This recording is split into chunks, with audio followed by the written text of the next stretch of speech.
नमस्कार, मैं ऋतिक नायक और इस वक्त हम मौजूद है कलेक्ट्रेट में, जहां अब से कुछ देर पहले सर्व समाज ने एक ज्ञापन दिया है और मांग की है कि जिस तरीके से इस क्षेत्र में अनुसूचित जनजाति क्षेत्र में अवैध धर्मांतरण चल रहा है, उसके खिलाफ जल्द से जल्द कार्रवाई की जाए और जो अवैध चर्च बने हुए उन्हें तोड़ा जाए, उन्हें ज़मींदोज किया जाए। इसके अलावा एक और मांग की गई कि कुछ दिनों पहले ईसाई महासभा के एक राष्ट्र अध्यक्ष यहाँ आए थे, जिन्होंने आज़ाद प्रेम सिंह को लेकर कुछ टिप्पणियां की थी, जिससे समाज आहत है और उन पर जल्द से जल्द कार्रवाई चाहता है।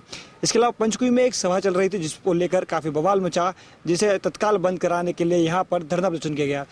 इसके पहले कि आपको पूरी कहानी बताए, सुनिए। हमारी मांग यह है, जनजाति सुरक्षा मंच के माध्यम से सभी लोग, कल रात को हमने सभी को फ़ोन लगाया और सभी लोग यहाँ पे एकत्रित हुए हैं।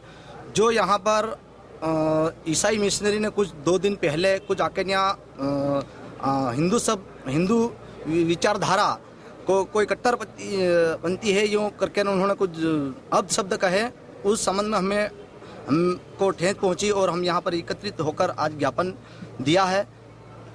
यही हमारी मांग है। और दूसरा ये है कि हम जो ईसाई मिस्त्री यहाँ पर जो बहुत बड़ा कार्यक्रम कर रहे हैं, तो वो बिना अनुमति से कर रहे हैं, तो हमने एसडीएम साहब को ज्ञापन दिया है और हम वो कार्यक्रम बिना रद्द किया जाए, ये हमारी मांग है। आपको 2 घंटे धरने पर क्यों बैठना पड़ा?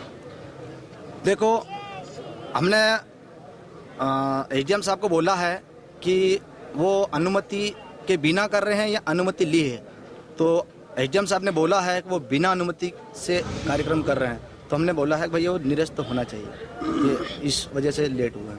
Thank you. देखिए, ये 5वीं अनुसूची क्षेत्र के अंतर्गत आता है और यहाँ पर अनुसूचित जनजाति 95% निवास करता है और 5वीं अनुसूची अर्थात ये है कि राज्यपाल और राष्ट्रपति इस क्षेत्र का संरक्षक है। तो मैं तो इतना कहना चाहता हूँ कि जो 5वीं अनुसूची का ढोंग कर रहे थे कुछ लोग कि 5वीं अनुसूची क्षेत्र में बनिया ब्राह्मण नहीं रह सकते, इस प्रकार से समाज को गुमराह करके और इस क्षेत्र को गुमराह कर रहे थे, वो लोग कहाँ पर छुप गए हैं। जिस प्रकार से जयस जैसी एक संस्था है जो कहती है कि 5वीं अनुसूचित क्षेत्र है, यहाँ पर आदिवासियों के अलावा हिंदू धर्म के लोग यहाँ नहीं रह सकते हैं, अन्य अन्य प्रकार की समाज में जो भ्रांतियाँ फैला रहे थे, वो आज अनुसूचित क्षेत्र में जो ईसाई मिशनरी जो विदेशी एक धर्म है और इटली जैसे कि तर्ज पर यहाँ पर चर्च का निर्माण किया जा रहा है, तो क्या वे लोग भी यहाँ पर आकर के हमारा समर्थन करेंगे या फिर वो भी आदिवासी समाज की सुरक्षा के लिए या फिर अनुसूचित क्षेत्र की सुरक्षा के लिए क्या वो भी आगे आएंगे? रही बात, आज हमने ज्ञापन दिया है।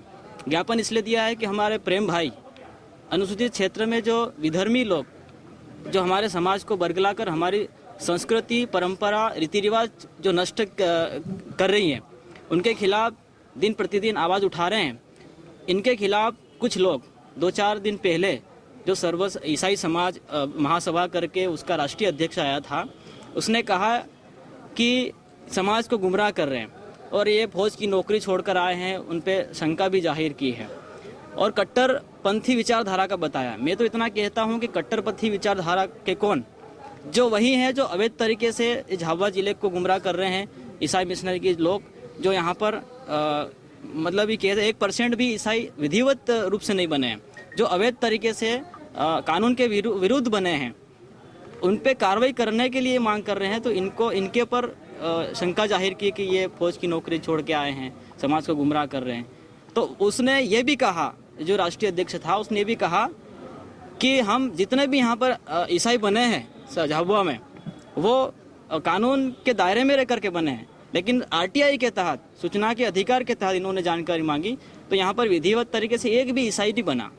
तो क्या जितने भी आदिवासी समाज के जो लोग ईसाई बने हैं, वो आरक्षण का लाभ लेकर के और समाज का खा करके, और लेकिन समाज की जो रीति रिवाज जो परंपरा है वो छोड़ दी। हालांकि सुप्रीम कोर्ट ने स्पष्ट रूप से कहा है किसी भी समाज का कोई व्यक्ति उसकी संस्कृति परंपरा का पालन नहीं करता है तो वो स्वाभाविक उस समाज से वो बिलोंग नहीं कर सकता है, ऐसा स्पष्ट कहा है। हमारा तो इरादा है सर्वनाश कर देंगे, यहाँ जितना भी अवैध निर्माण बना है उनको हटा देंगे। प्रशासन और सरकार से अपील है वो हटाए, जो भी अवैध है। अगर नहीं हटाएंगे तो हम हटाएंगे, बिल्कुल विधिवत हटाएंगे, भारतीय संविधान के आर्टिकल के अनुसार हटाएंगे। कल रविवार को प्रार्थना होने वाली है, उसको लेके भी कोई चेतावनी दी है? ये आदिवासी का क्षेत्र है, यहाँ आदिवासी रहता है। यहाँ ईसाई मिशनरी प्रार्थना किसका करवा रही है, क्यों करवा रही है, कहाँ पे करवा रही है, किसकी जमीन पे करवा रही है, किसने चर्च बनाया जहाँ पे ये लोग प्रार्थना कर रहे हैं, क्या उसकी अनुमति है, क्या फादरी ने खुद को यहाँ पे विधिवत धर्मांतरण किया है, नहीं किया है। सारी गैर कानूनी गतिविधियाँ हैं ईसाई मिशनरी की संस्थाओं की, और ये सब बंद करने के लिए, प्रतिबंध लगाने के लिए और संस्थाओं की अनुमतियां निरस्त करने के लिए हमने सारे विषय मतलब इसमें डाल के हमने ज्ञापन दिया है।